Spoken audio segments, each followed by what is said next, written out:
Welcome to the CEO of You. You're now locked in with Jorele Simmons. I run a brand development agency and I also work in production for film and TV. My mum is very outgoing. She's very eager. She's very, she always wants what's best for her family. Even though sending out 150 emails as long as it is, sending out 150 personalized emails is already way longer. Especially because I was picking out, when you're in an industry for so long, people will start to recognize your face. So whenever people are like, oh, I'm coming up and I'm just starting out, I always say to them, it was an amazing experience and I wouldn't have completely been able to produce work that I can produce now with that corporate side of knowledge that I have. I said to her, I walked up to her and I said, can I have a solo, please? Can I dance on my own? How did that go? Most certainly, it was a massive risk. But then again, dancing in the Red Canyon and on the tallest cliff was also a massive risk. Those 3 months really kind of put me in a position where I didn't even know whether I was going to be able to get to school or not the next morning. It's rather than age, rather than gender, I think that age was a massive thing. So when I first started work, and I didn't really have any sustainable income, and my taxi to school and back would cost me £80 a day.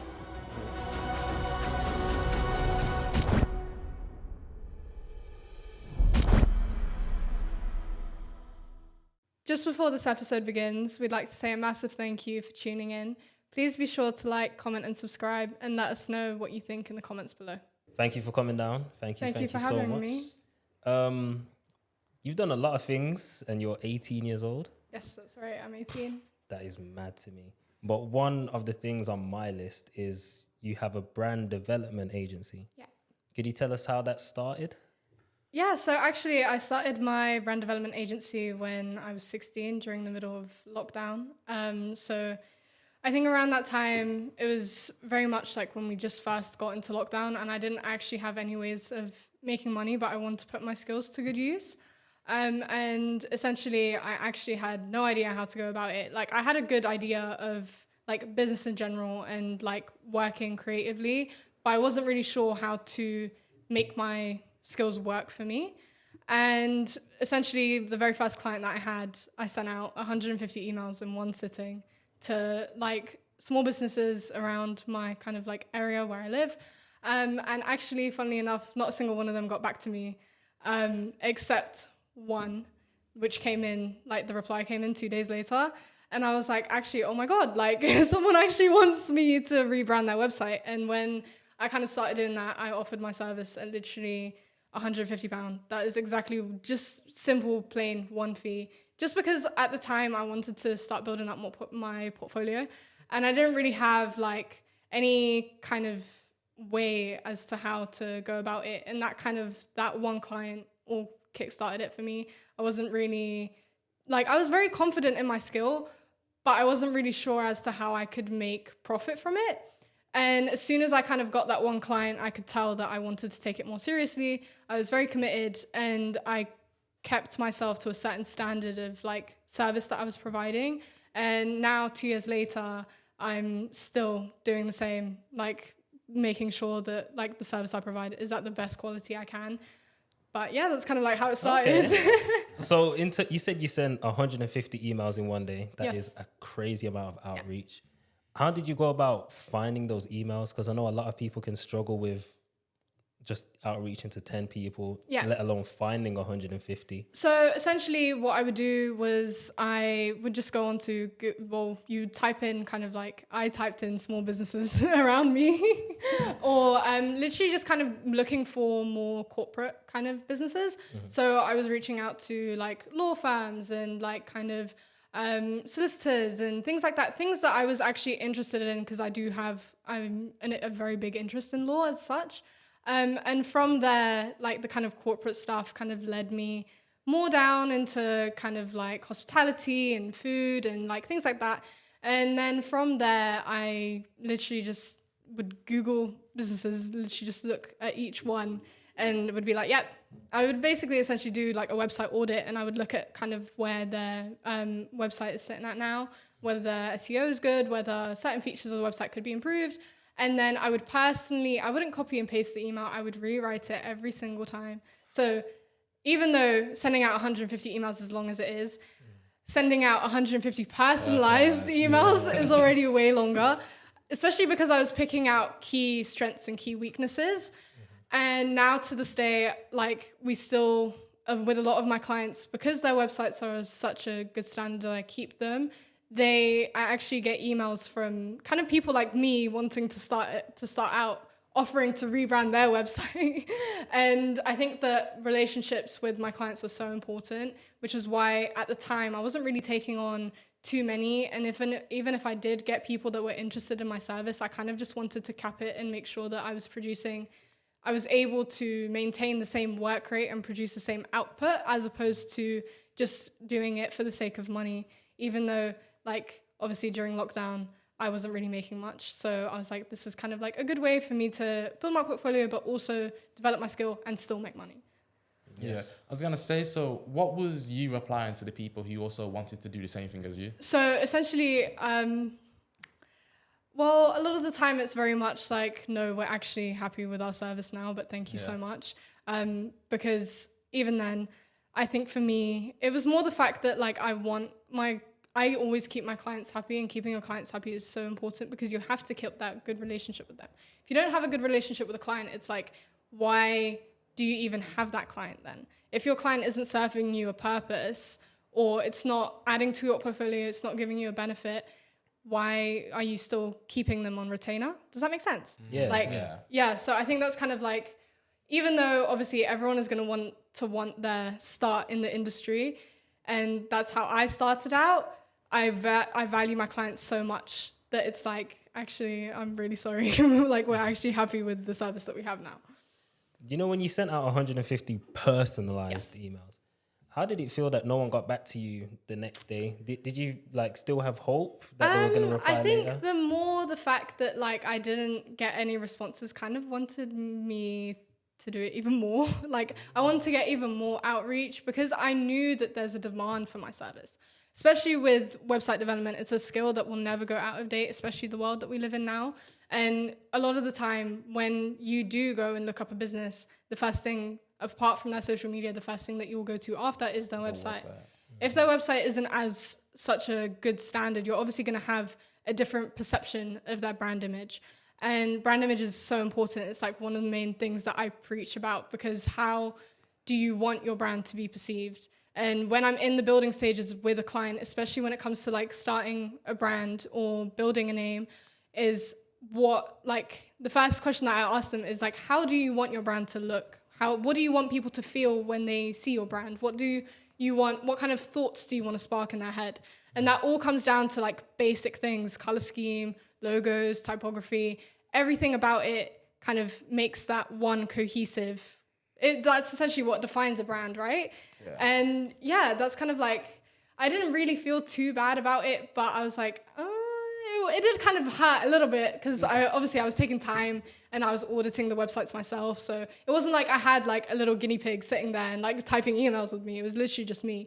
But yeah, that's kind of like how I felt. But then essentially from there, I kind of like, I knew that once I got that first reply, it was fine. I was happy with it. Okay, then so working with all these clients, and as you said, the first question you asked is your brand. What is it you have noticed that makes a successful, strong brand? So, just based off everything you said, like the color schemes, the website, how it looks, everything, the Instagram, social media pages. So I think for me, the first thing that I look at is cohesiveness. How cohesive is your brand? Does your value align with the service that you're providing? Is everything coming down from like color scheme, logos, typography? How does that all come together to one? And the reason why I like an issue that I'm facing right now is outsourcing. And me, very much because of like the creative control I like to have, I had a struggle for a long time as to keeping up with clients because I couldn't hand over the trust in my work to someone else. And that's definitely a lot of a big issue that people face when it comes to like creative stuff, because how do you know when to trust that person with the kind of quality of the work that you're producing? And from there, like I eventually started outsourcing now, which is great. And I no longer have to deal with 100 and however many clients that I have on a daily basis, maybe not on a daily basis, on a weekly, monthly, however many. So I no longer have to worry about that. But when I first started, I was like, how am I going to keep up with all of this? Like, I don't actually know. I'm really scared. And then, yeah, I suppose that I think when it comes to a brand, every single kind of element matters so much that you can't just overlook one certain thing. And that's kind of what makes me very good at my job, because I have that attentive eye to detail. If I'm not happy with something, I'll bring it up to the client and I'll be like, okay, I think this needs changing. And if they agree with it and they're happy with that, then I'll go ahead and make the change. But also at the same time, another thing that like a big issue that I dealt with was the fact that I didn't know when to kind of stop self-correcting myself. And what do you mean by that? So essentially what I mean by that is like, I didn't know when kind of personally the standard that I hold my work to has to be at least, if not perfect. And essentially, even though I don't believe that perfectionism is like a great value to have because you're always going to be chasing that, I also think that that was the main thing that I struggled with, because when a client would be happy with the product and what like my deliverable and I wasn't happy with it, it took me forever to be like, actually, you know what? If the client's happy, they're happy, and that's all that matters. And even though if I wasn't happy with it myself, especially when you're kind of like doing creative such as such, like it's so, honestly, it is quite hard to kind of find that balance when you're wanting to like make your work as amazing as it can be. Yeah. That was good. So just quickly, you said just the importance of keeping your clients happy and just making sure they're satisfied. Yeah. Can you just give us a few tips on how you actually make sure your clients are happy? Of course. So I think that one of the main things that I always make sure to apply when I'm dealing with a client is actually listening to what they want, and making sure that you know every single detail as to what they're asking for.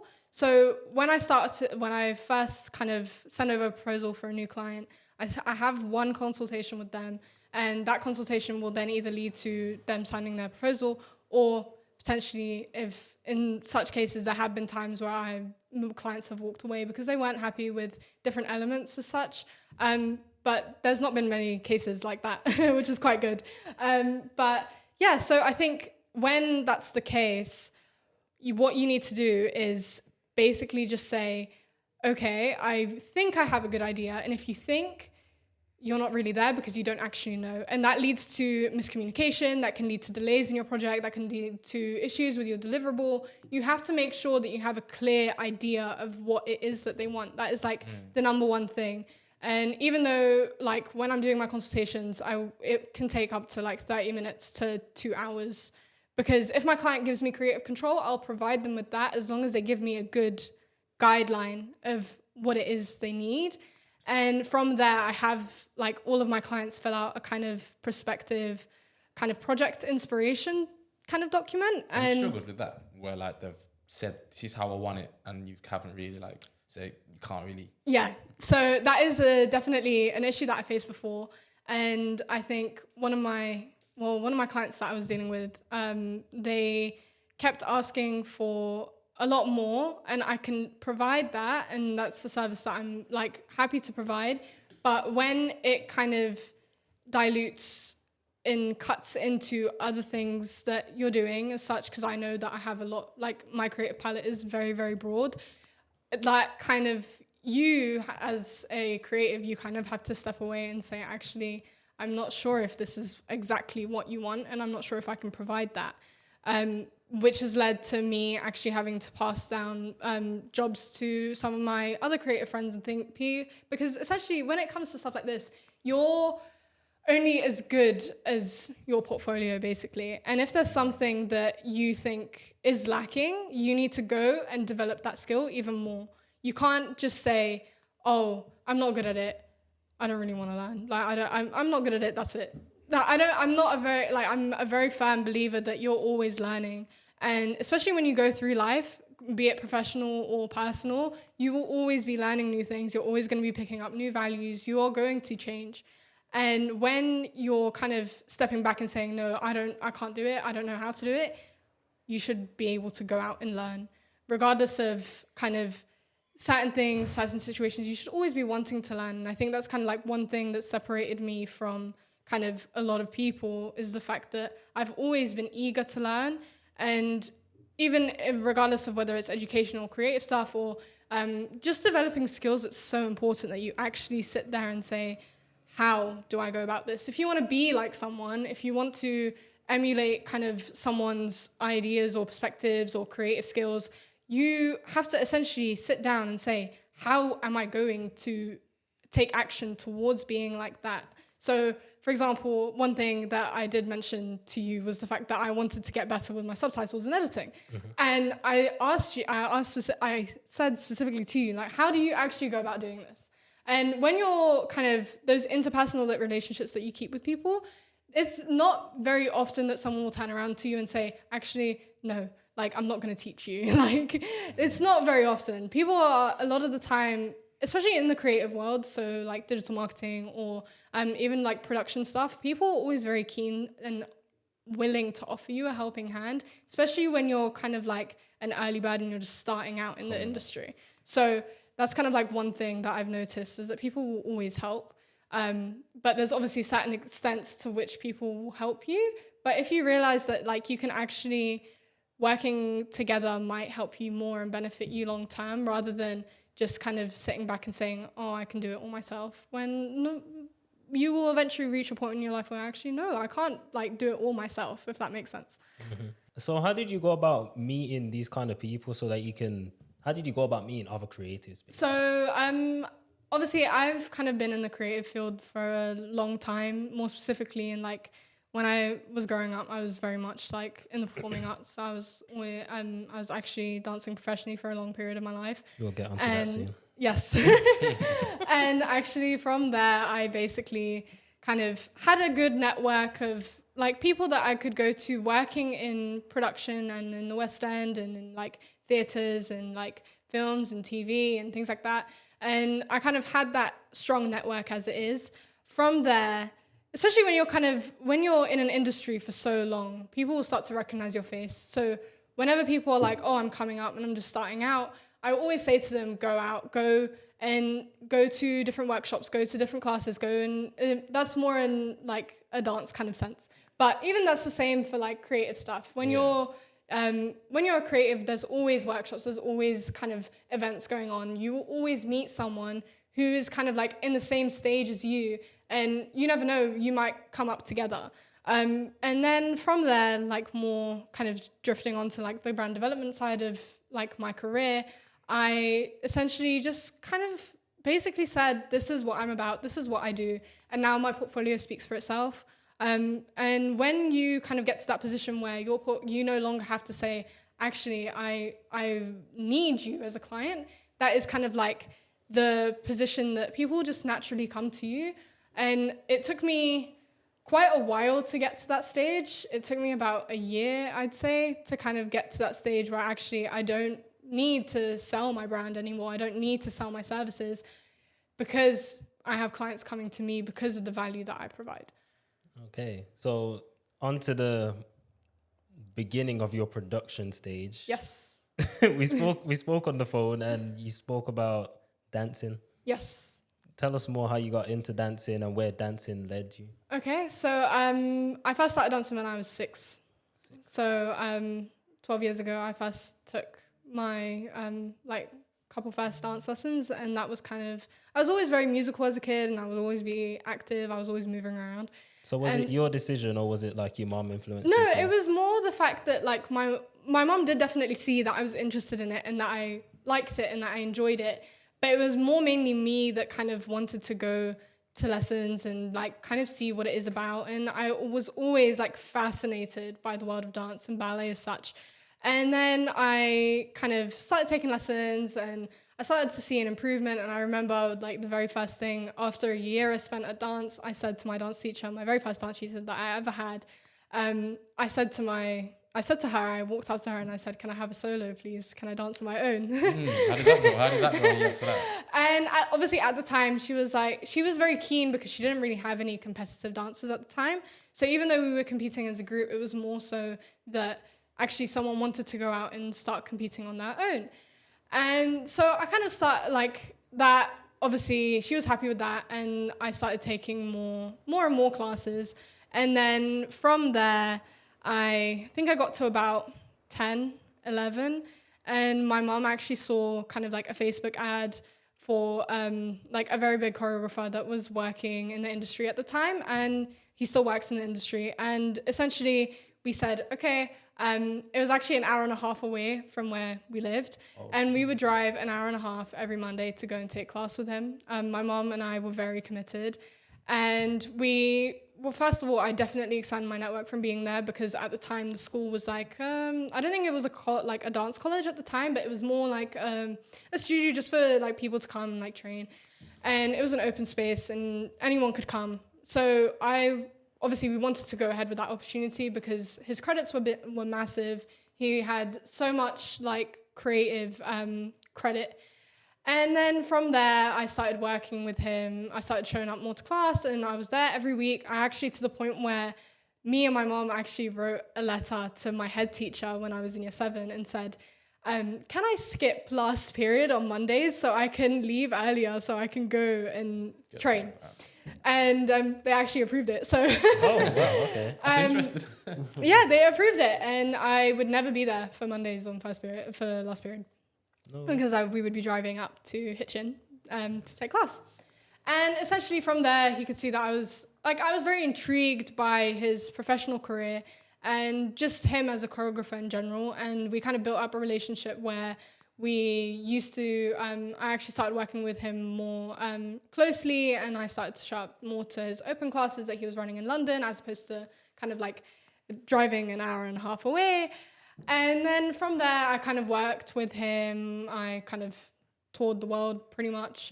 We flew to a lot of countries. I assisted him. We did loads of workshops together. And then from there, he basically taught me a lot of the stuff that I know when it comes to production. Because especially I was very young at the time. So I always say that an early mind is the easiest to mold.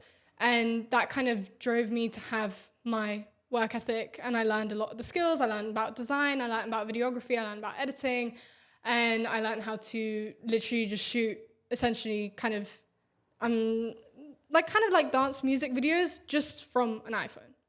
And to the point where there was one trip that we took to Israel back in 2017, and this was actually one of my favorite all-time videos that I've ever been in.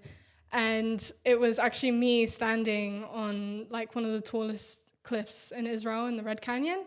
And there's a drone going around my head.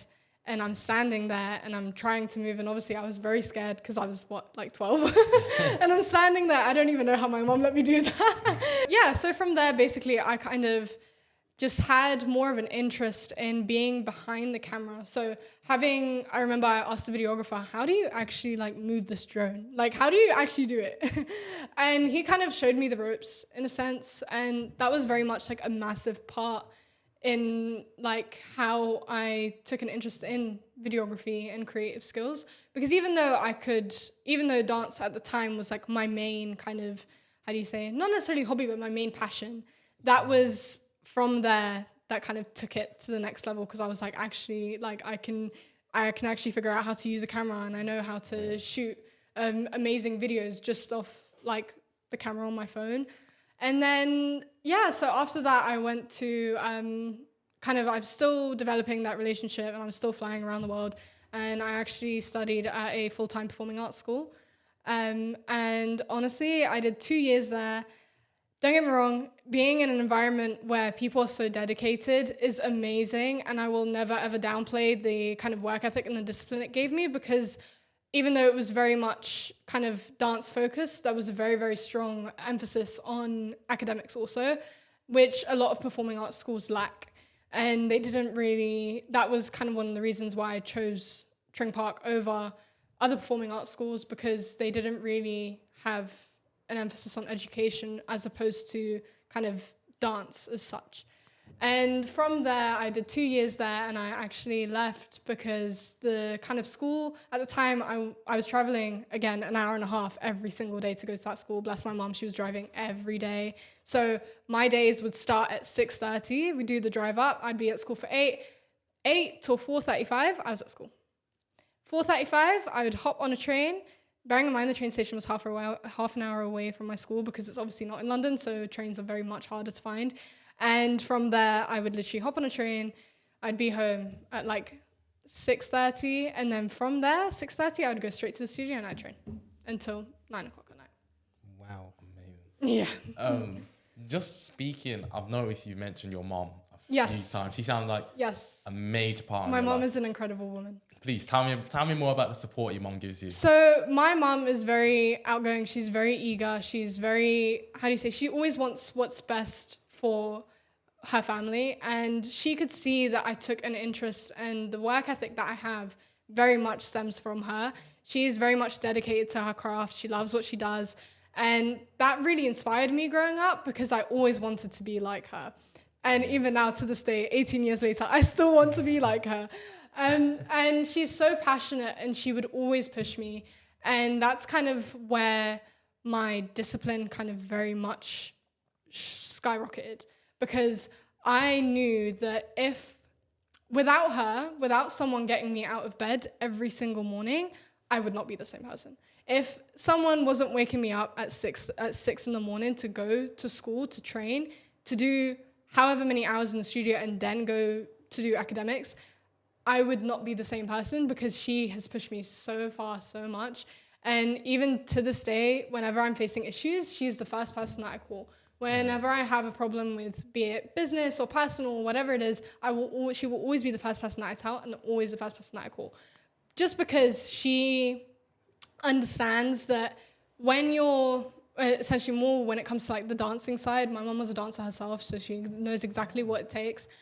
When you're kind of more so when you're an athlete or even like kind of a creative or a dancer as such, she was very much supportive, and she understood that there will always be rejection wherever you go. Okay. There will never be a time where someone will there'll always be yeses and there will always be no's. And I faced kind of working in like kind of going to auditions, and kind of she always drove me. Like she was always there. Whenever I had something, she was the first one that was always there. And obviously as I grew older and my siblings got older, we kind of evened out our priorities, and I started to showing up places for myself. Like I literally used to take the train into London when I was 11, like just to go to class on my own, completely, entirely. And that was how I knew that if you're dedicated, you can easily get to that kind of destination that you want to be at, because you're showing up for yourself. You're not showing up for other people. And having her as a driving force behind me, completely, like, I would not be the same person without her, really. Wow. Your mom sounds amazing. My mom is an incredible woman, really. I love her.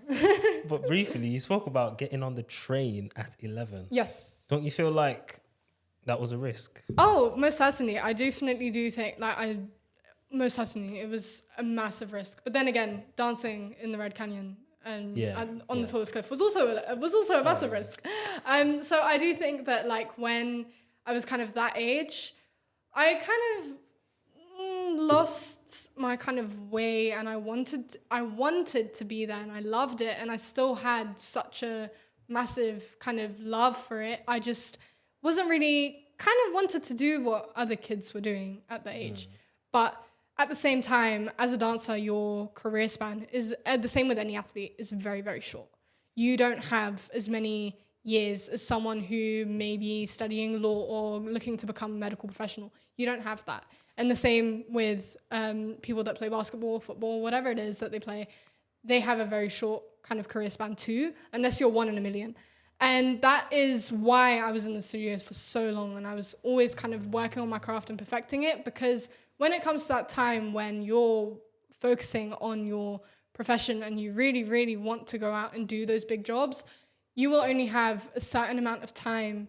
Essentially, when you go to an audition, you only have half an hour before you either get told yes or no, and you go through so many rounds. And if you're not constantly living and breathing it, it kind of sucks it out of you. And for a long time, up until I was about like, I think 40, I think I was about 15 when I kind of was like, I don't think this is kind of the route that I want to go down anymore. Because basically when it comes to physical kind of career, something that requires the use of your body, you have to be very mentally strong. And the challenges that it comes with and the lessons that it teaches you will always be, they are priceless. They will always be so important to you. You will carry them for the rest of your life. And when you're kind of not there or mentally kind of struggling, it really, really makes it difficult to want to carry on with that, because you know that that's the strain that it's putting on you. And when I hit 15, I was like, I'm not really sure if this is actually what I want, because the life of an athlete as such, an athlete that, and more specifically people in the performing arts, they don't really have that kind of, unless you have financial like support from whoever it may be, you will very much struggle, because you don't know when your next job is going to come along. You don't know when your next kind of audition will be. You don't know when your next contract will come. And if you live your life in fear as kind of someone that's doing that, you will never feel actually secure in yourself. You'll never feel perfect, because you're living a life like full of uncertainty. And that was kind of like the thing that I didn't like, which was kind of the thing that drove me out of it, because I realized that actually I don't want to be sitting at home worried about whether I'm actually going to get a call back for this audition, or I don't know whether like I'm going to sprain my ankle tomorrow. Things like that I just wasn't... It's put you off. Yeah, that really completely just sucked me out of it. And I was like, you know what? I don't think this is for me anymore. And yeah, I had a lot of amazing contracts. I toured, like I really lived my life through dance. And it was such a massive part of my life. But the mental kind of side of things, if you don't know how to maintain that and you haven't got strong coping mechanisms in place, you will really struggle. And that's actually a challenge that a lot of athletes and professionals that require like physical use of their body really, really struggle with. And that's kind of like, just, that was a big no for me. All right. So in terms of your mom, you could see that she kind of let you free in a way. She let you explore the options that you wanted to go down. And that was also a big factor when you decided that you wanted to move away. Yes, that was a very big factor. Please tell us about it. Tell us where you went and why. And so I actually moved to Abu Dhabi when I was 16. And at the time, it was kind of in the transition period between year 11 and year 12. Mm-hmm. And basically, I actually, at the time, I wanted to study at New York University in Abu Dhabi because they have a campus there. And that was kind of like the main objective. Essentially, when the kind of move came about, I was very dedicated. I was going to finish off my sixth form there and then just go to university there, provided that I got in, obviously. Mm-hmm. So it was kind of like taking a risk for 2 years of my life to not even know if I'm going to get in or not. And from there, like, I moved away. And at the time, like, my family couldn't fly out to come and, like, see me. This was during COVID. So my visa had, like, problems because my mom couldn't fly out and sign my papers and things like that. And it was just those 3 months of my life, I was very, very secluded. I was very alone. I was in a completely different background. I didn't really know anyone as such, like my true friends, like my people around me, my support system, they weren't there. They were 8 hours away. And those 3 months really kind of put me in a position where I didn't even know whether I was going to be able to get to school or not the next morning. And that's kind of like, that experience really completely changed me as a person, because people say that adulting is kind of like this massive thing, and it's like a massive dream, and like it's amazing to live on your own and you're gonna love it and you can go out whenever you want and you have no curfew and you don't have to do X, Y, and Z. It's really not that. It really isn't that unless you actually know and you're secure in yourself that this is what you're gonna do. You set goals and you set tasks for yourself to complete. When you know and you trust in yourself, that is kind of like how adulting can get easier. If you know that you have X, Y, and Z of money, amount of money coming in every month, it makes your life easier because you can kind of plan your day. That's why, like, I didn't really plan my days while I was out there. I was just kind of like, okay, cool, I'll do my day at school and then I'll kind of pick up the vibe after. I was literally about to ask, did you have any habits or routines when you was out there? Yeah, essentially, like when I was living there, I didn't really, because this was around the same time that I quit dance and I had no priorities. This was like, those 3 months were when I was like, you know what, I'm actually free. Like I don't have to go and train. I don't have to kind of go to certain places. I don't have to go to the studio. And during that time, I realized, actually, you know what? I can't live like this. Like, I need to be showing up for myself. And if you're not doing that, it will really, really pull you back. Because I could see that my mental state was kind of deteriorating because I wasn't really doing the things that I enjoyed anymore. And I didn't really have any goals. I didn't really have any aims. I was just kind of there for vibes. And essentially, I had to kind of like pick myself up. And when I came home, this was around the same time that I started my business and I started taking interest in my studies. I was always very academic. So my academics while I was out there were very important to me and I still stayed very, very strong to that. But at the same time, it was kind of like, oh, but I don't really have to do it because no one was behind me. It was just me on my own and I had to pick up and I had to do the work and no one would tell me, okay, cool, dinner's ready. Like, I had to go and make myself dinner. And so from there, I was like, you know what, actually, I don't really know if I'm ready for that. And a lot of people, they move out when they're very young. So right now, obviously, I'm at university, and I see that value and that kind of same story that I had in those 3 months happening to people in 3 years. And I can see why people go to university. Some people, like I like to say that there's a difference between going to uni and going to university. What's the difference? So for me, if you're going to uni, you're kind of just going for the sake of going. You're not really kind of sure on what you want to do. You haven't really figured it out. You're kind of just going out and spending money and not really kind of actually honing in on what you're actually doing. Whereas to me, I know that I go to university because I still run my business. I still do X, Y, and Z on the side. And it did take me a long time to actually figure out what I wanted to do. It wasn't like I just woke up all of a sudden and I was like, oh my God, yeah, so I'm going to start a business. No, like I had those skills, but I didn't know how to make them pay me. And from there, like when you go to university, for me, I'm going there to get a degree. I'm going there to be educated. And I know I don't need a degree. I know that I don't need it, but I'm a very kind of like, I'll change my mind every so often. And imagine if I woke up tomorrow and I was like, actually, you know what? I don't want to do this anymore. I don't want to run a business anymore. I kind of just want to I want to go into a different profession, something that has absolutely nothing to do with what I'm doing right now.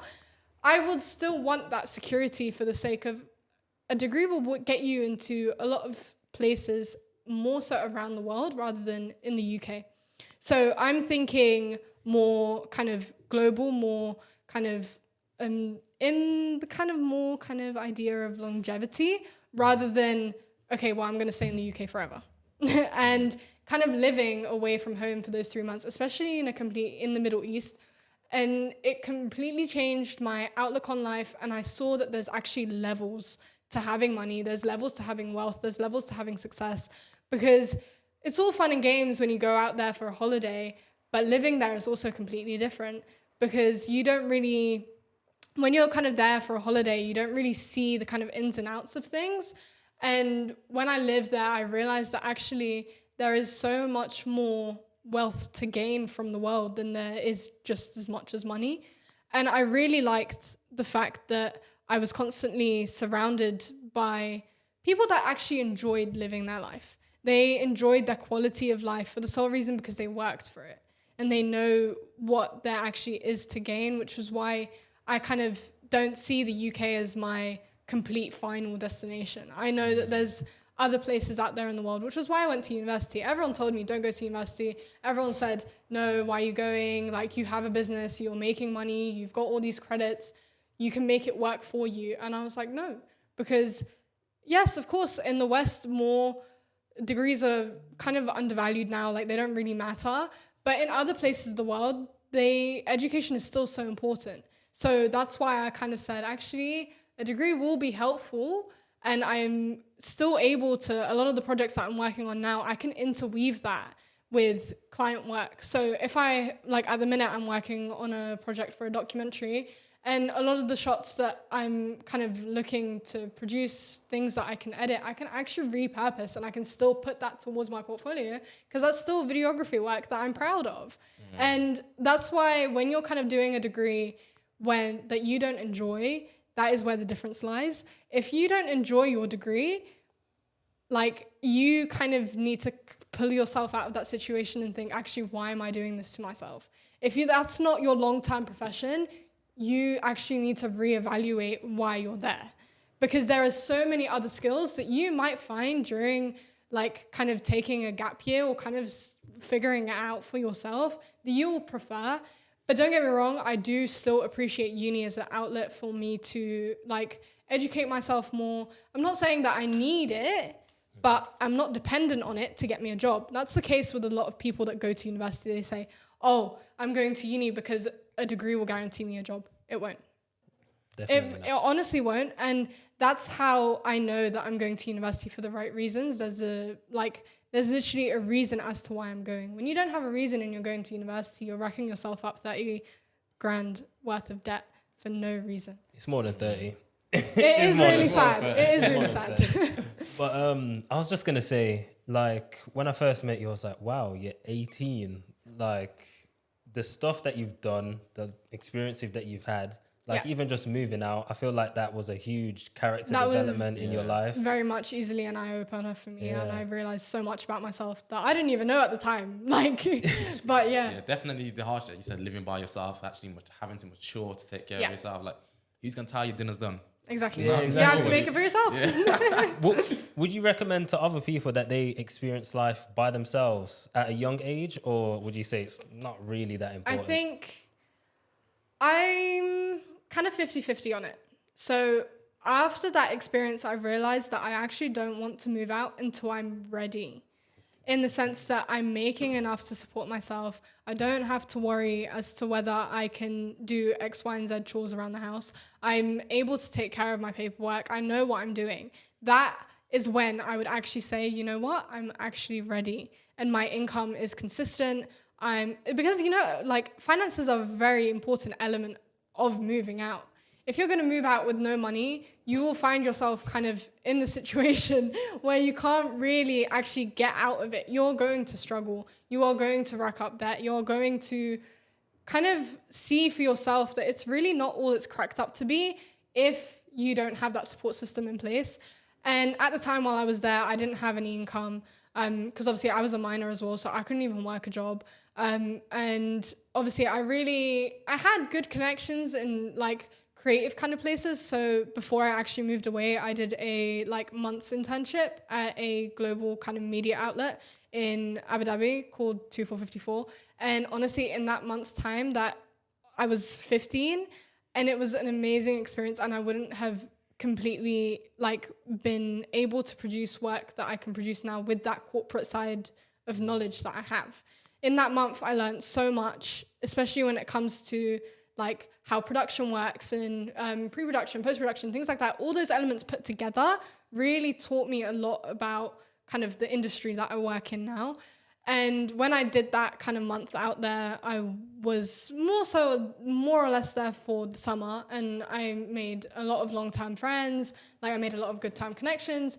When it came to me actually living there, I wasn't that I had a kind of job there. I did get offered opportunities to work there, and I met up with them, and I did a couple creative bits for them, but it wasn't the fact that I actually was able to get a job there because I was underage, and I didn't really have any sustainable income, and my taxi to school and back would cost me £80 a day. Oh, that's a bit crazy. And it was really expensive. And I don't even know how I actually made it out alive. I actually don't know how I made it out alive. Yeah. And unfortunately, did they offer? Sorry? Did they offer to compensate in a way, try and help you out? No, it's kind of very much when you're on your own, it's very much like you're out there for yourself. You kind of have to see for yourself. You're very much like, it's a dog eat dog world in general. Yeah. So no one will actually be willing to help you all the time. 1 or 2 times is okay, but every single day is a bit too much. So I think that was kind of like one of the main things that I wouldn't recommend if you're going to move out like on your own so young. If you don't have like that financial side of things sorted, do not move out. You're going to, in kind of when you plan to move out, you need to think about how you're going to pay for your food, how you're going to pay for your bills, how you're going to pay your rent, how you're going to pay for all those times that you go out. Like if you're going to go out to eat, you need to factor that into your monthly budget. If you're not factoring like days out as such, even then some people forget to kind of factor in their monthly subscriptions into their budgeting. How? So I think when you're secure and you know that you have X, Y, and Z coming into your account every month and you've built up a budget like that, it won't matter if you have extra money coming in that month or not, because you know that you're okay either way. Does that make sense? Perfect sense. I think that's kind of like what I wouldn't say. But yeah, I genuinely believe that like having skills, basic life skills, is going to kind of determine how you live your life. If you don't know how to cook, regardless of who you are, if you don't know how to cook, if you don't know how to clean, if you don't know how to take good care of yourself and your space, then you won't be able to do that when you're kind of moving out on your own and you have this massive space and you don't know how to do basic kind of life skills without having, kind of the backbone of your family to do it. So when I was growing up, my mom, she wasn't very like too fussed as to kind of assigning chores. I know that like every single household differs, but I knew that if I'm very much like, if I took a plate and I ate from it, I'm going to wash it. Like, I'm not just going to leave it there. And so that kind of taught me that actually I'm living in a home with my family, but I respect that home. And if you don't respect it, it's kind of like why you're kind of taking advantage of it and you're not really actually learning the basic skills that you need to take you through life. So as you just mentioned, you said you was working with a lot of productions, you was learning these skills, and recently we spoke off camera and you was just saying how you've been doing a lot of productions for artists and I thought that's crazy. At 18 years old, running productions that we see on big YouTube that gets views, millions of views. And I was like, 18? That's what I mean, bro. She's done so much. 18, you're smashing it. So please tell me what it's like working on these productions with these big UK artists. Yeah, so essentially when I first started, I started off as a runner, and essentially a runner on a set isn't really a very important role, but it was kind of like my gateway into getting onto these productions. And when you're kind of a runner, if you kind of, regardless of whether you have any kind of production experience, what a runner essentially does is kind of just goes out and gets things for crew if need be, and kind of just running around doing kind of little tasks here and there that can make the biggest difference. So, for example, if there's a lot of trash, like you'll go and pick it up, like just basic kind of normal stuff that you'd be expected to do regardless of whether you're on a shoot or not, I think. And like going out and getting like bits and stuff for crew, picking up lunch, things like that.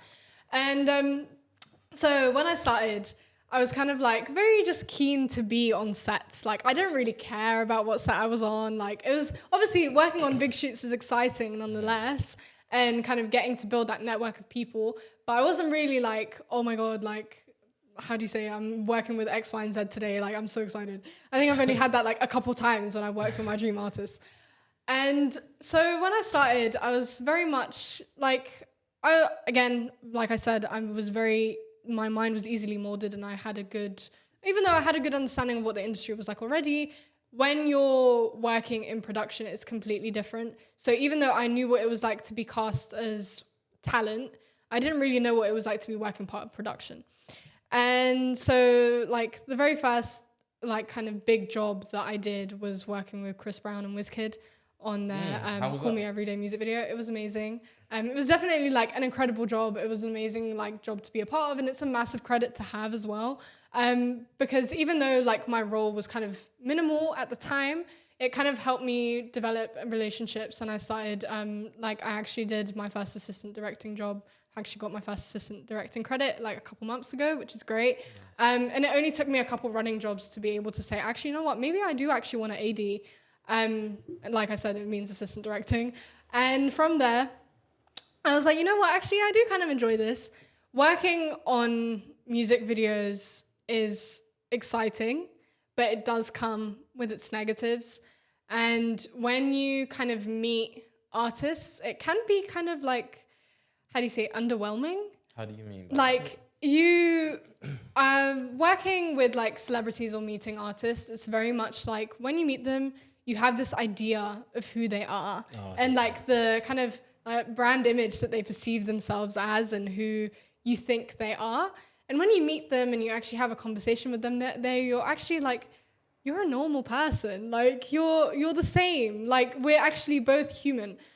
And working on like music videos with kind of drill artists was kind of a big thing for me when I realized that really when you work with them, like artists can be very difficult to work with. And we do have like, especially be it a music video or a shoot or whatever, a celebrity, for example, you will meet people that are kind of like divas, as people say, and people expect certain things that they might not be at the standard of receiving. And like the kind of treatment that you should, like, I'm very big believer in the fact that like you should treat people with respect no matter who you are, whether you're like, when I was working as a runner or whether I'm the artist on the set, you should be treating people the same way. And that's how kind of I knew that when you're at a standard that you think you're at, people will kind of, you will try and treat that person with as much respect, be it an artist, for example. And because they think they're so high up, they'll kind of look down on you because you're not at their same level. And that's kind of like a value that I've kind of took with me. And I've always believed that everyone should be treated the same way. And if you're strong in your morals, you know that you'll kind of take disrespect as like, it does hurt. Like when you meet an idol of yours, for example, you'll actually see that like, and if they're kind of negative to you, not that they have been to me personally, but I know people that have been in that situation where they've worked with one of their dream artists and that completely has just like crumbled down in front of their eyes. And they're like, I actually thought that they were a nice person. Like, and that's the thing, like that kind of image of them gets distorted and you no longer see them for who they are. And for me personally, like when I listen to an artist, I kind of listen to the artist for their music, not their life story. And if I enjoy that person's music and if I kind of like the content that they produce and I enjoy like working on their music videos or whatever it is, I want to make sure that like I'm not really interweaving the two, because someone's art and someone's life are very two different things. And that's kind of like where the line gets kind of blurred a little bit when people meet like their kind of dream artist or whoever it may be, their dream celebrity, and they're like, oh my God, like they were not the same person that I thought they would be. Of course they were not. Like that's a vision of that person that you think they are, when actually they're the same. They're just normal human beings. And working with like the drill artists that I've worked with, I've just realized that actually I think that the kind of line is, it's all kind of fantasized, and you only get to see the finished product. You only get to see what people want you to see, and you don't really get to see the kind of like negatives or how working until 2 a.m. in the morning on a job or getting home late because you had like struggles or a shoot wrapped early, and you don't really get to see all of that when you're not working in it, which I think is like kind of interesting to me because I didn't really think it would be like that. Just a quick one. So you said, obviously, I could imagine, I've seen some drill videos and you see how much people are in the videos, you see the shots. I'm thinking, how was a cameraman weave through all of this audience to get this shot without getting his camera knocked out his hand or something else? So please, could you give me the ins and outs of a drill shoot? Because I could imagine 20 people there, 60 people are in the shoot. I'm thinking, that's a lot of people, that is. It's honestly insane. Managing a lot of people in general is very, very difficult, because you'll have people that won't listen, people that are listening. And it's like, how do you command attention from all of them? How do you have that good how do you kind of build a short but sweet kind of relationship with those people to listen. And that's kind of like when you command respect from someone. They don't really...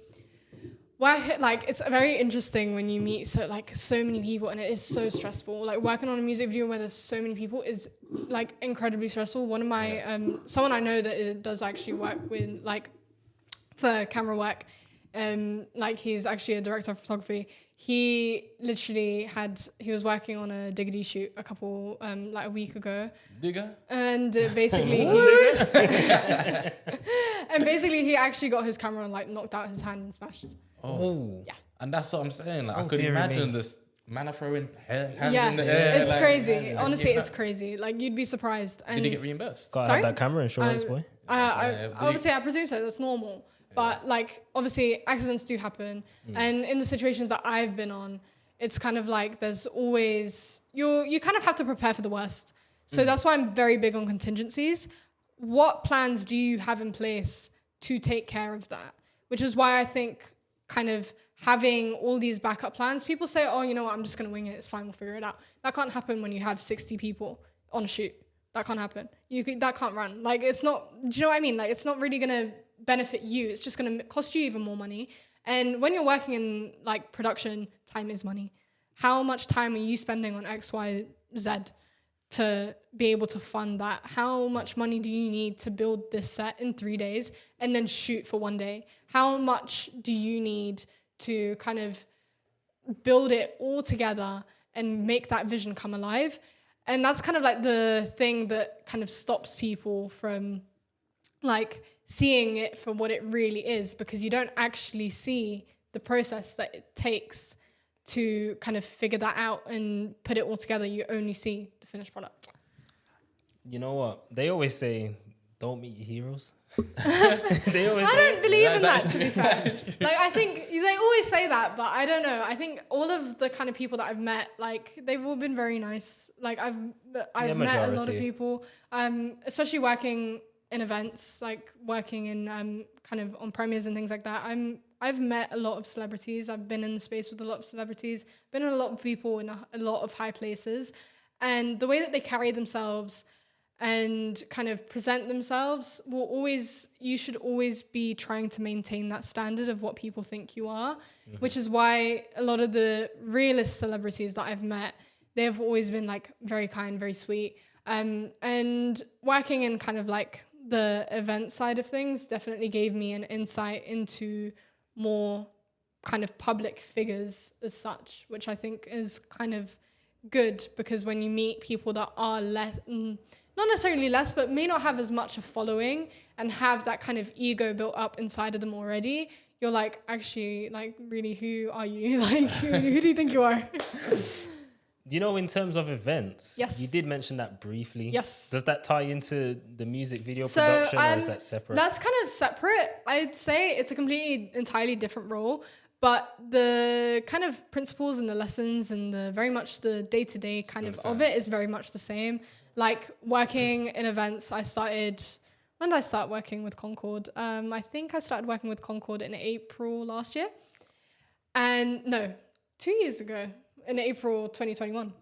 And essentially I started off as an intern there. It was kind of like just that kind of connection actually came through my mom.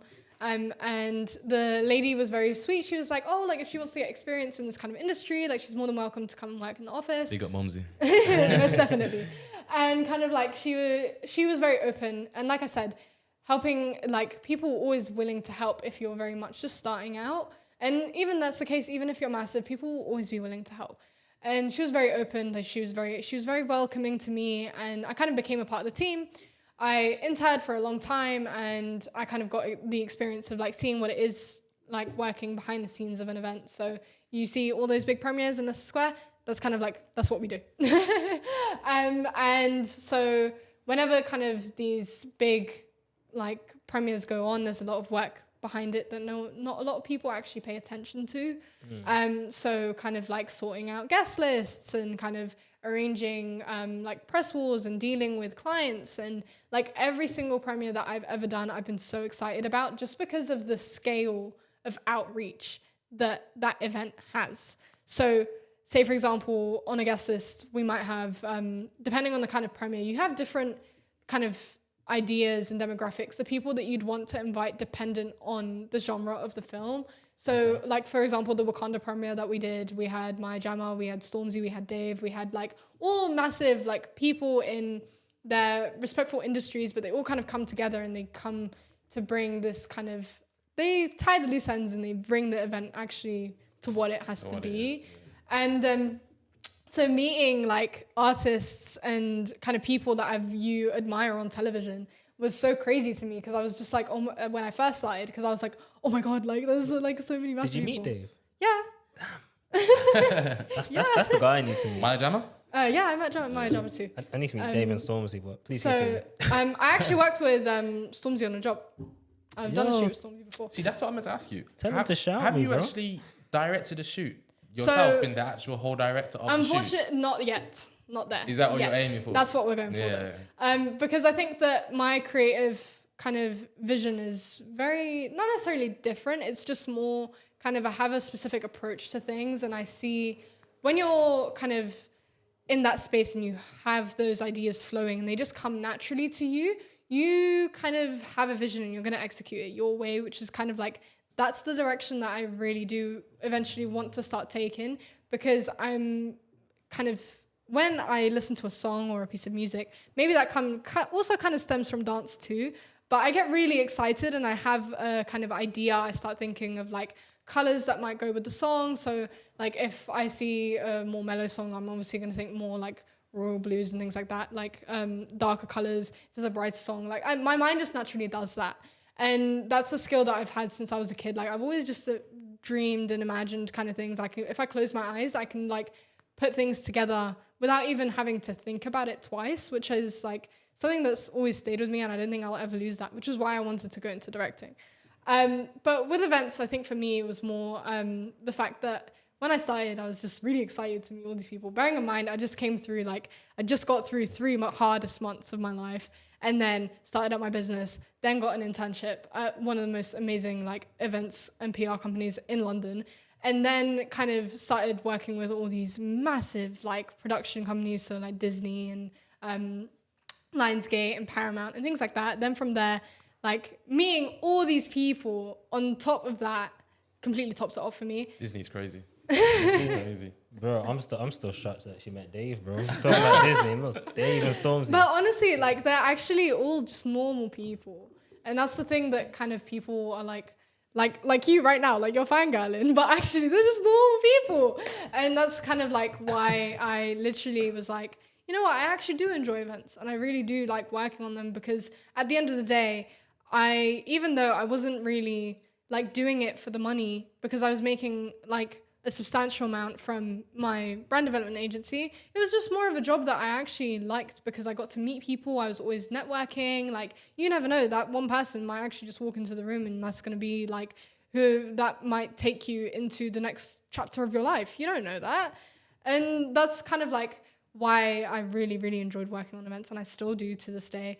And yeah, I think that's kind of like the working in premieres and things like that definitely instilled the fact that I realized actually there is a much more kind of work, kind of, how do you say, much more of a like structure set in place for like when it comes to big things like that, because you don't actually realize how important it is to have like massive teams working on things. When you do a premiere, it's not just one. Like there's always so many multiple teams working one, and there's so much infrastructure when it comes to that. And people don't realize that. They just think, oh my God, there's a premiere in Leicester Square. Actually, like there's that team and those multiple teams of people and those multiple like kind of departments coming together is actually a result of like, for example, 1 or 2 or 3 months worth of work. And that's the part that people are like, and they don't really see that. They just see, oh my God, Maya Jama is wearing a pretty dress on the red carpet. To be fair, I feel like that's with everything that's produced. Does that Oh make yeah, sense? yeah. I would Like say there's a anything ton, big. there's Anything a big, ton yeah. of work that's gone into it, like a movie, the whole thing. Everyone just sits down, takes it in for like an hour and a half. But that movie could have been in production for a whole year. Exactly. Even Even longer. YouTube video. There's movies that have been in production for years, and you don't even see it until and it's crazy to me that some Can't even be a then. documentary. Literally. That was in production. That was in for years, bro. Exactly. And look at it now. Exactly. So honestly, I think it's very interesting because people don't really see the kind of work that goes into it. But that's why I've always liked it. That's why I've always been more lenient towards it, because when I start working with a client, for example, I have the intention of keeping that client for a long time. And I have the intention of building that strong relationship, taking that brand, a client coming to me and saying, oh, I want to start, I want to put my brand together and I want to build my social media, I want to build my website, things like that. From there, I instantly say, okay, we can start, I'm happy, we'll go ahead. But how your brand will obviously change during that time. And I'm more than willing to keep you on for that long amount of time because I want to see your brand progress. So I think that's kind of why my intentions are much more pure with my clients, because it was never about the money. It was about the impact that I could make. So when you pick your clients, do you pick your clients based off a specific niche and passion? Or was it you just think, okay, I can make this brand better? How is it you go about promoting Yeah, so brands? to be honest, I actually for a long time, I was dealing with a lot of beauty clients, which I thought was kind of interesting. It wasn't my intention to start with dealing with a lot of beauty clients, and I had an interest in it, and I knew a lot about it. So, for example, copywriting for me was much easier to do because I knew what I was talking about. But at the same time, I also didn't really want to limit myself to just I just build beauty websites. So one of my biggest clients that I deal with, I started working with her 2 years ago now. And she had a good social media following at the time. I think she had about 15K, something like that. And obviously she said, that was another connection that came through my mom, which I'm very thankful for, because it led to being a massive credit to my name. And she came to me and she said, okay, I'm getting my, I'm getting my trichology qualification, and I want to start building my own personal brand tied into kind of the special, her hair health specialism and her trichology interest. And I said, okay, that's fine. If you want to start offering services and things like that, we can set that up. She was like, I need a website rebrand. I need a logo. I need I need more. She needed copywriting done, things like that, things that kind of build your brand together and building those aims and working towards that vision that you see. And we essentially kind of worked together for a couple months, and she was working on opening her own clinic. We offered, at the time, this was during COVID, so we were offering online consultations and things like that. And then from there, that kind of delved over into her actually having her own clinic to now having a residency at Nobu Hotel. And she actually runs her own clinic from there. Okay. So I'm very thankful to have been a part of her journey. And I still, even now, she's completely booked up 4 months. I kid you not, her calendar does not have any availability until July this year. And we're now in February. Wow. So working with her definitely was a massive credit to my name, because I was able to see the kind of growth, and I was able to audit her social media to her website to every single factor. And believe me, when I say we went through a lot of changes, yourself? Yes, just a one-woman team. Everything. Social media, website, brand in general, pretty much everything. So even though she's a monster, innit? And obviously, definitely, I would say that having that social media following definitely helped. 100%. I'm completely, no doubt, having a social media following already definitely solidified her credibility as a trichologist. But at the same time, I would definitely say that having those key elements in there, without a website, no one would be able to book anything. True. So I essentially was very much a backbone to that.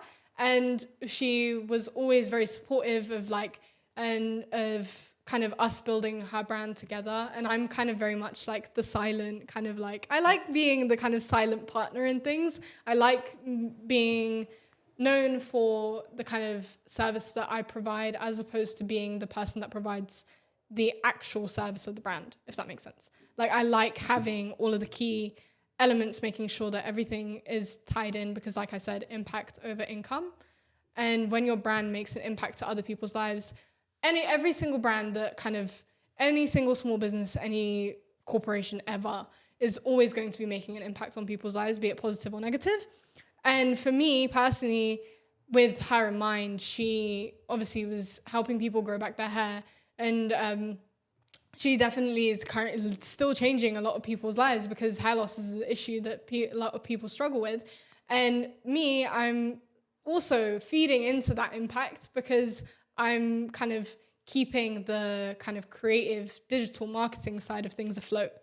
And people don't really you don't actually, like I said, you don't really see the work that goes into kind of running a business like that. Like, being fully booked up until like late summer months is actually crazy. And I'm so thankful to have been able to be a part of like a journey with a client like that, because you get to see the progression.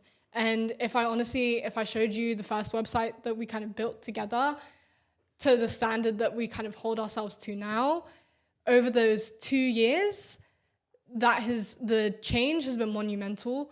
And people don't I think for us as such, when it comes to having built her brand, we completely rebranded her, we completely changed her. And brands will always change. Your branding will always change. That's why I like to say, don't dwell too much on a logo or a color or like a bit of text. It doesn't really matter. What matters is, how are you going to make that impact through your service and the product you're providing? It doesn't really matter, because that can always change, which is why I know there will always be a demand for my service, because people will look at how many times Apple's logo has changed. So many times, but the actual, so many times. How many times? I think I've only seen one Apple. That's it. Yeah, I know. But the actual, the principle, the key soul element of it has always stayed the same. It's gone through rainbow logos, I think, and things like that. It's going through so many changes. Do you mean like that as things happen? Yeah. No, not necessarily. It's actually changed. Have you not seen it? The first Apple logo was actually Isaac Newton sitting under a tree and an apple falling down. I've seen that one, yeah. Yeah, so that was the very first Apple logo. Yeah. Look at what it's changed to now. I thought it was just been the same ever since. No, it's not. That's what I mean. Just a little. So, I didn't even know that was the first Apple. You didn't know? No? So the very first, the very first kind of, now what they've been operating for however many years now, your brand will always progress. There will always be gradual change. So even though you feel comfortable with that now, until you might decide on a logo that you're happy with and you're like, oh my God, it's so cool, I love it, that will change in maybe a year, 2. You don't know when it will change, but you will feel like you outgrew that kind of vision or that kind of creative kind of element to it. Yeah. I'm gonna say, to be honest, that's how I feel about our logo in a way, as in it's kind of time for a change. But actually, we're with someone who's good in branding, who specializes in branding. Please, what would you recommend somebody with our podcast about our brand that you would change or to improve? About your brand? Yeah. Okay. Be honest. Okay. I think the visual elements in terms of graphics, not necessarily reels, I think could do with a bit of work. So I don't actually know you were going to ask me this, but I'm thinking off the top of my head. Yeah. For example, your back, one thing that I'm personally not necessarily keen on is the fact that in your your covers for your podcast, you keep them the same, obviously, but your background is black and you both are wearing black t-shirts. So in the cover. So when you actually look at it, it looks kind of poor, because it's you haven't really thought too much about the colors. There's no actual orange. You've got the logo that's orange and still mixed in with white, but there's no actual cohesiveness in a sense. You've got the orange going on, but it doesn't really kind of have any other meaning aside from the fact that it's orange. Okay. So I think that you need to think a bit more about your base colors as such, and how do you implement those into everything that you do? How do you make your brand uniform? because your logo, like you're quite good at this. When you have your kind of going off of your covers, you still use the same logo in your that you still use the same typography in your reels that you use in your logo, which is great, which is what you want. But when it comes to like more kind of implementing still kind of stuff, so not like video, for example, you want to think about how you kind of putting all of that together, how like the black on the black background doesn't really work as well. I do remember a couple of weeks ago, I think you put out someone that designed a logo for you, right? Yeah. And actually one of them I actually really liked. And I did vote for it on Instagram. Which one was it? I can't actually remember specifically off the top of my head, but I think it was the all typeface one, so it was all text. CEO of you. Yeah, that's that one. And This is the one I kind of wanted to go with, but the votes were in, and it was the new one, which was the one of us with the black tops, CEO of you in the middle, and South Development in the middle. So like a person made us two. Okay. One was all text, and then the other one was text, but with us, just like our old one, but it was different. Yeah. And I was just thinking maybe we should remove our face and just keep it all text. But No, at the same time, I think, like, you know, see, Branding as well, your face. People know, seen the CEO of you. You see the face. I think that feel like was kind of seeing that just interesting notes because, see, familiarity. Wait, I can't even say it. I need to find a different word because I can't say it. Familiarity. Basically, because you two, Just basically. basically because you two are very much kind of like, you are very prominent in your podcast. So you are basically sitting down and interviewing a guest, like what's going on right now in every single other episode. You want to have that kind of familiarity that you have with your audience. You want people to know who you are because no one's going to click onto a podcast where they don't know who they're kind of like listening to, right? And you do place, one thing that I do like is that you place a massive emphasis on who your guest is, which is really kind of like important, because imagine if you didn't and it was just all about you. Like if you made it all about yourselves, there would be no reason for you guys to put guests on. Yeah. Does that make sense? 100%. So that's kind of like one thing that I will commend you on, because you do actually get guests that are interesting and actually doing bits in their sectors. And that's kind of like finding your diversification, which is great. But yeah, definitely kind of, you should kind of think about what colors you're using for certain things. Okay. Because I just heard how you obviously mentioned when you said if it's like a depressing music, you think of the colors, which are dark colors to signify that. So as something self-development that's meant to be improving, what colors would you recommend? Because I was thinking more white colors just to represent shine, brightness. Personally, when I think of the logo, I see a lot of kind of like brighter colors. I think right now the black isn't really doing much. It's kind of like it definitely is impactful. And whenever I want to use kind of like more impactful message, I will use black as my background color because it works. And it definitely does send out a message. But I do think at the same time when I see it, the orange does work. But I do actually like the shade of orange that you used as well. It wasn't like too bright, but it's not too dark either. It's perfect. 35 heat. But at the same time, also, I think kind of implementing brighter colors will kind of send out a more kind of positive, kind of enlightening message rather than sending out like kind of darker. Because, you know, actually colors do impact mood. That's what I was thinking. I seen like this branding theme where it was like, go by the 60-30-10 rule. So it's like 60% your background color, which is what stands out. 30% with the picture colors, and then 10% just the text color. And I was thinking, how could we incorporate that into our logo? So how would you recommend it? Like if you was to think colors, self-improvement, let's say, what colors come to your mind? So for CEO View, I think that the colors that would probably work best, definitely keeping the orange. But I would think that only using it more so as an accent color rather than making it your kind of basis, what right? What do you mean by that? Like as in like if you've got a certain, like let's say for example, you wanted to do it so that going off kind of like the cover that you have now, you've got CEO in orange and you've got you in orange as well, right? So me personally, the way I would have done it, I would have kept CEO of in white, and kept you in orange. Just because I think that the you Emphasis. is obviously the more important. It's the more important word that you're using. But I wouldn't have used a black background, depending on the visual element that you're using. So the images, I'm trying to think in my head what kind of, like, what would work better considering that the image that you've got now, which is you in black t-shirt. So working on a more kind of, I would say you want to use a bright, like not necessarily more bright, but like you're obviously going to want to use a color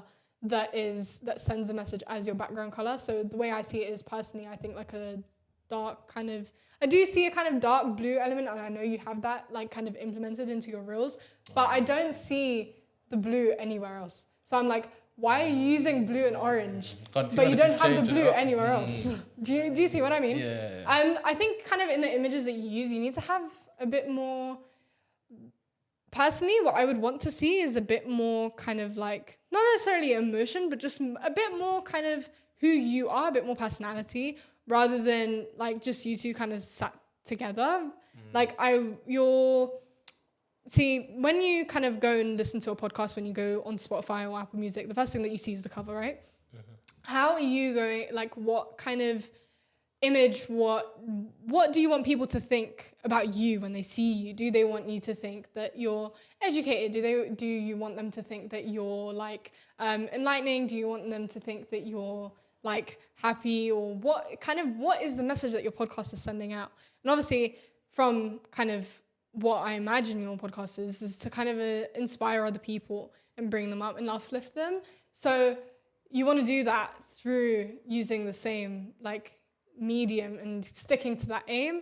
When you don't stick to that aim, that's what kind of throws the brand off completely. Okay. Yeah. So if you're not implementing that kind of, this is why companies have mission statements, right? This is why people, when you go onto an About Us, for example, people, especially with big brands, they will write like their ethos, their message, their mission statement, their aims, their values to like, obviously certain things differ, but I'm thinking more like kind of corporate reach, and that to a customer or a consumer is so important, because as like we've seen in like the last couple months, a lot of brands or kind of people, they get boycotted because they don't really stand for values or kind of work as like the kind of world wants them to work, and that really can impact their kind of like the way their brand image is seen. So it's dependent on you how you want like to come off, like what do you, and obviously if the aim is to inspire other people, what are you going to do?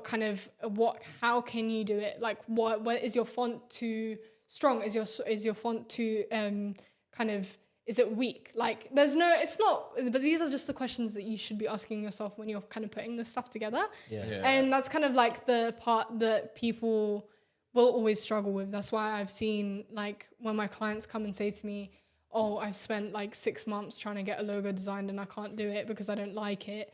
I'm like, okay, what don't you like about it? What doesn't work? Like what is the actual purpose of the logo? What is it going to serve you? And that's kind of like one of the main things that I have to ask, because I'm like, okay, if you don't like it, we can improve it. How are you going to make it better? And funnily enough, every single little thing that you do, everything about your brand, everything, even when it comes to personal brands, so like social media or whatever it is, if you're a content creator, it's still important. And like even just little things here and there will definitely completely change that vision. So yeah. That was amazing. Perfect. We'll talk more off camera about that as well. But yeah, I've just got one more question, and that is, we spoke about this earlier as well, because I thought to myself, you're young and you're a woman, and I was just thinking, do people ever judge you? Or I'm not sure what the right word is, look down on you or think, what is she doing here? Or just treat you like you're not meant to be there, sort of thing. Treat you differently towards other producers. Yeah, I do think that like I have faced quite a little bit of adversity when it comes to working in areas that are a lot more male dominated. But I do think, especially because when I first started coding, it wasn't really like anything that I actually I just took an interest in it. I didn't really think that like it was only a thing that like males could do, especially growing up in today's era. Like we are so fast forward now that like actually we can pretty much do anything, and there's a lot of like in the West especially, women are more empowered and they have like they're able to do a lot more. And that's kind of like, even though I have faced adversity working in like kind of areas that are a lot more, how do you say, I think it more comes down to a thing of age rather than gender, because I have been in situations, especially dealing with clients, where I'm like, I actually don't know if you're going to, like, I don't know if I'm worth the amount that I want you to pay me because I'm young. And I really started with that. That was like, rather than age, rather than gender, I think that age was a massive thing. So when I first started working, I would obviously take, like I said, I would build websites for £150 just because I was like, you know what, it's fine. Like, it's really not like money isn't the goal here. Mm-hmm. But at the same time, I was like, I know I should be charging more for my service, but people aren't going to pay that because if it's not, like, when you're a freelancer and you're just one person working on your own team, and me, in my case, being so young, people don't really take you seriously. They're like, what? Like, you can do that, like, at your age. Yeah. I could imagine. Like, for that much. Like, seriously?